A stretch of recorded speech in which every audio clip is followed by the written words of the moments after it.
Joker 2 has now finally released in theaters, and with that, it is time for me to give you my spoiler review on the movie. And that's exactly what I'll be doing here for you guys, is I'll be going into the things I loved and really disliked about Joker 2, definitely talking about that wild ending that I think is brilliant. I think is honestly probably the best ending for a comic book movie we've ever... You want to hear a joke? What are you doing here? Wait, hey, chill out, man. What? That wasn't the real 3C. I'm the real 3C. But he inspired me.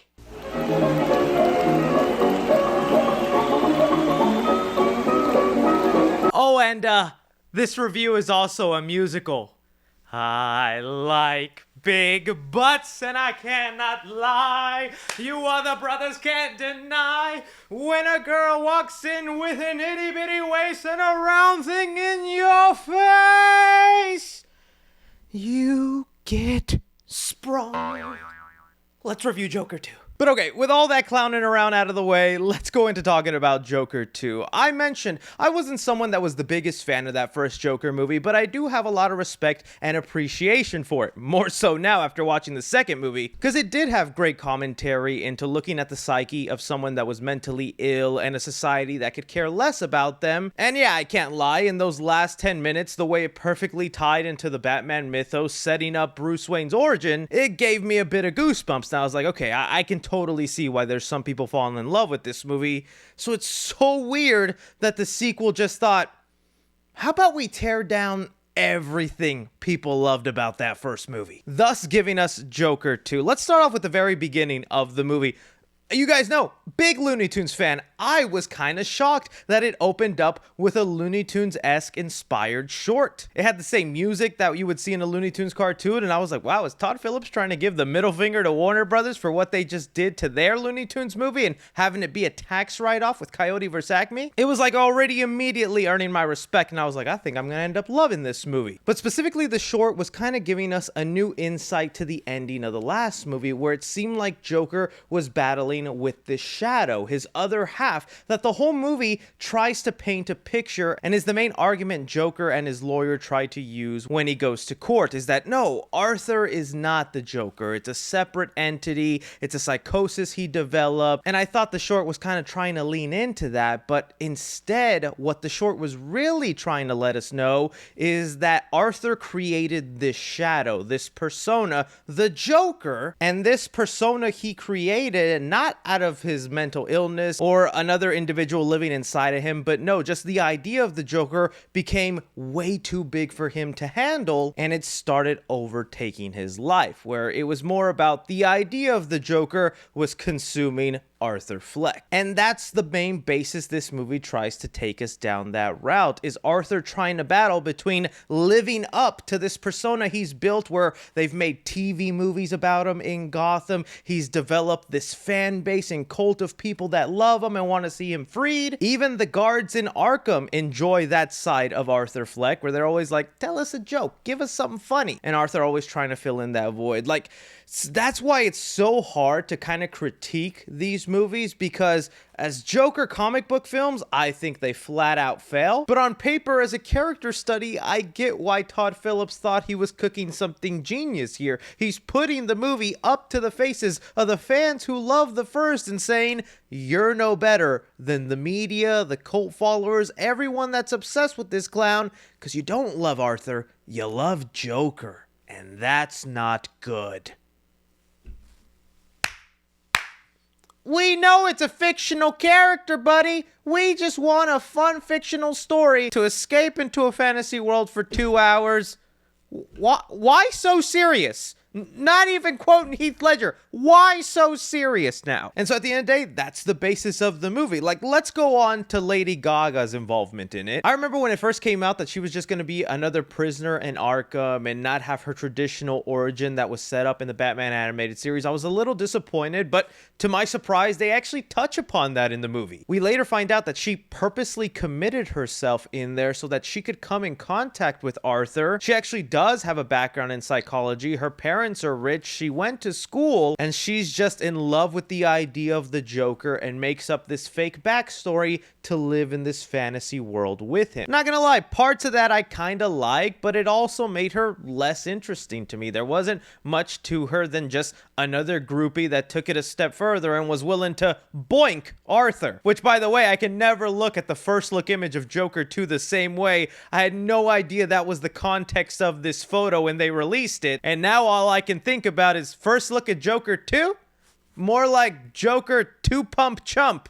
Yeah, I said it. And even that scene was so weirdly done. I thought they were maybe trying to play the audience again into, is Harley real? Is she made up? A figment of his imagination? Because the explanation she gave of like, oh, they're setting me free and I talked to one of the guards and they let me be in here with you. I'm like, what? Why would they do any of that? I'm gonna theorize that Harley used her parents' money to bribe the guards to make Arthur go to the choir class. That way she can meet him, and she probably bribed the guard a little more so she could spend some time in his jail cell. That's gonna be my headcanon on how any of that makes sense. But really, what a way to underutilize Lady Gaga. Her talents were not fulfilled here. Like, yeah, she did a good job in the singing sequences, but people have already pointed out a lot of the behind-the-scenes things that they deleted from this movie. It looks like there was parts of the film where Harley took on more of an empowering role, and she more directly was more involved in getting Arthur sent back to prison after he escapes and kind of taking on the role for him. I wouldn't be surprised if part of the original ending was that Harley becomes the real Joker instead of what they went with, but we'll talk about that in a sec. That is where I want to get onto some of the musical numbers in here. Like I said, I actually am a fan of musicals. I quite enjoy them, but the way they were used in this film did not progress or help out the story. I fully believe that you could edit out all the musical numbers and they do not impact the story, mainly because a lot of them are just a figment of the imagination of Arthur, and they only add extra context to what was already said. Like, once we found out that Harley was faking her backstory and was just trying to get close to Joker, that's then where they play that musical number where they're on stage together, Harley's trying to steal the spotlight, pulls out a gun and shoots him. It's like, yeah, we can already imply that from learning that Harley's been lying to Joker and using him. We didn't need an added 7-minute sequence of them singing to personify that. I also thought just the setting for the movies were really boring. Half of it takes place in Arkham and half of it is a courtroom drama, where I also feel like the courtroom side of it was so underutilized and done so boring. There actually could have been something so interesting about Arthur deciding to be Joker and defend himself. It could have fixed one of my biggest issues with Arthur's version of the Joker in the fact that he doesn't seem to have that intelligence. If this movie actually went the route of letting the Joker defend himself, be his own lawyer, and actually like manipulating the justice system, finding little loopholes and arguments that made him look innocent, and actually got away scot-free by the end, well, that would have changed my mind on him. I would have been like, whoa, dude actually is a mastermind and smart. And heck, it could have been a great setup for Harvey Dent, who's in this movie that just plays a regular lawyer. Imagining the movie ending with him losing to someone like the Joker, that would make him question his entire purpose as a lawyer and whether the legal system works. And there, you have a quick little origin for Harvey Dent. I know there was a random bombing at the end of the movie once Joker is found guilty, and I don't know, looking at it, I did see the movie in IMAX, it didn't feel like they fully gave Harvey Dent his origin where half of his face was burnt. He did look a little beat up, but not to the point where I'd say he's become Two-Face. But no, the courtroom stuff was really just used to repeat points from the first movie, give extra context, not really do much new with it. If anything, the only part I really enjoyed is when they brought back the character of Gary, played by Lee Gill. His entire sequence and testimony about how the Joker left him traumatized, like that was actually a really great part of the movie, and it was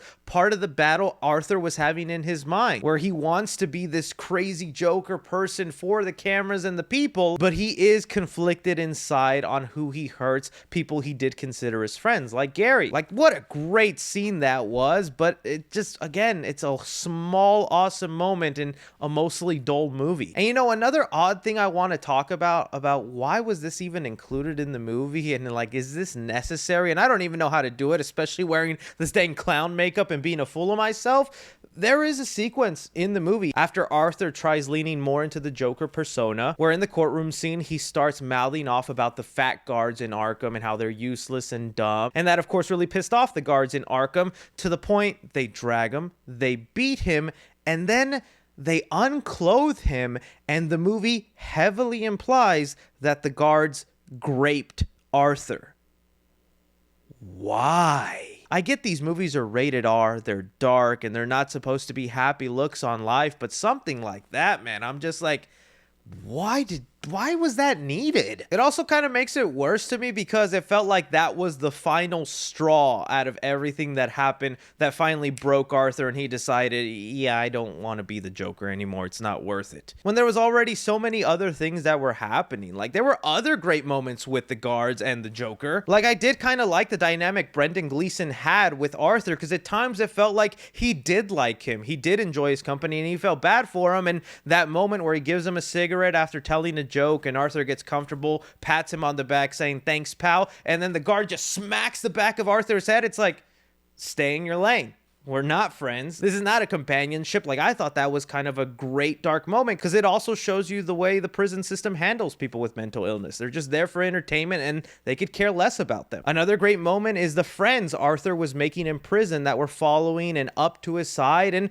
the guards go as far as to choking one of them to death, and they never given consequences for that. But taking it as far as where Arthur gets raped, I don't know. It's just life of bad taste in my mouth with this movie. But, okay, putting that aside and getting now to the ending of the movie where Arthur has finally decided, I'm giving up on being the Joker. It is not worth it. It is not a second persona in my head. I'm doing it all on purpose, and I'm just not going to continue doing it. I'm done. Harley decides she no longer wants to be with him because she just likes the fantasy of the Joker and not really Arthur. All of his cult turns against him, and it all leads to a moment where Arthur is going to see a visitor that's coming to see him, when an inmate that we've been seeing on and off that seems to be a follower of Arthur's stops him and says, hey, can I tell you a joke? And I'm paraphrasing, but the joke was basically something like a clown walks into a bar to another clown, tells him, oh, you're such a disappointment, you get what you deserved, and just stabs Arthur repeatedly, ending his life, falling to the ground as the camera zooms in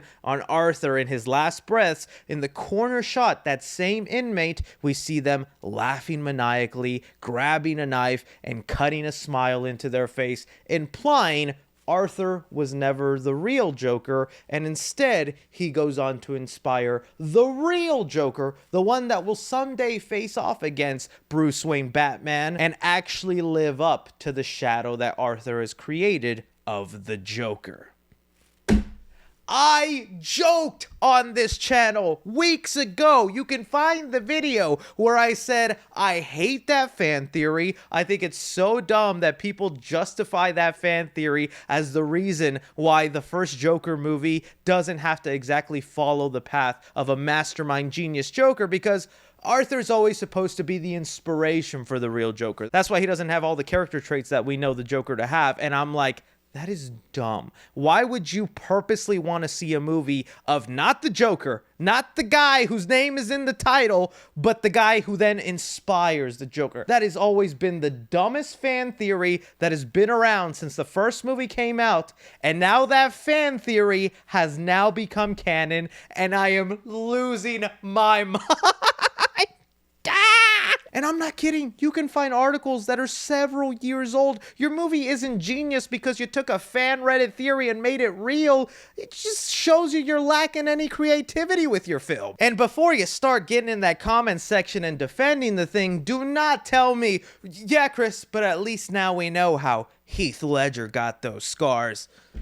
If you think this movie is the setup for The Dark Knight and is the origin for Heath Ledger's Joker, buddy, I need you to go back to school. This movie is not connected to Christopher Nolan's movies. The timeline doesn't add up. This film takes place in 1981. We already have a Harvey Dent who's 30 years old. If we fast forward to the Dark Knight timeline, that Joker will still be like 60-50. That Harvey Dent will also be 50-60. It doesn't add up, and I do not want that to be the origin for one of the greatest interpretations of the Joker. For people who like and think that's a genius way to end the movie, you're really telling me it's such a better origin of the Joker that he's a copycat ripoff of somebody else then instead of giving him his real own movie, that just tells me you think the Joker is not an interesting character, is not worthy of getting its own film, because you just gave us 2 movies of someone that isn't the Joker, which is in the title of the movie, may I remind you. I cannot believe that is actually the ending of this movie,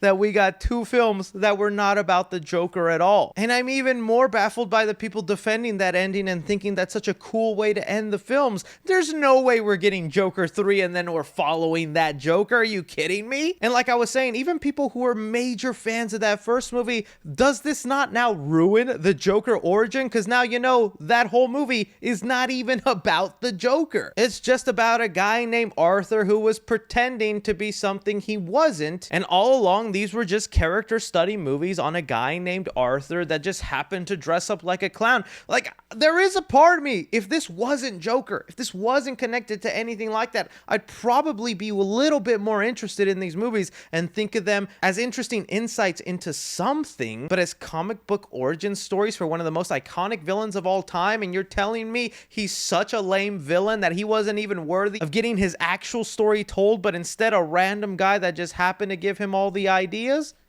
Bro, come on. I don't know, man. To me, it's not that deep. I'm already seeing a lot of really pretentious film bros going, that's kind of a genius ending, and you're playing right into it with your reaction.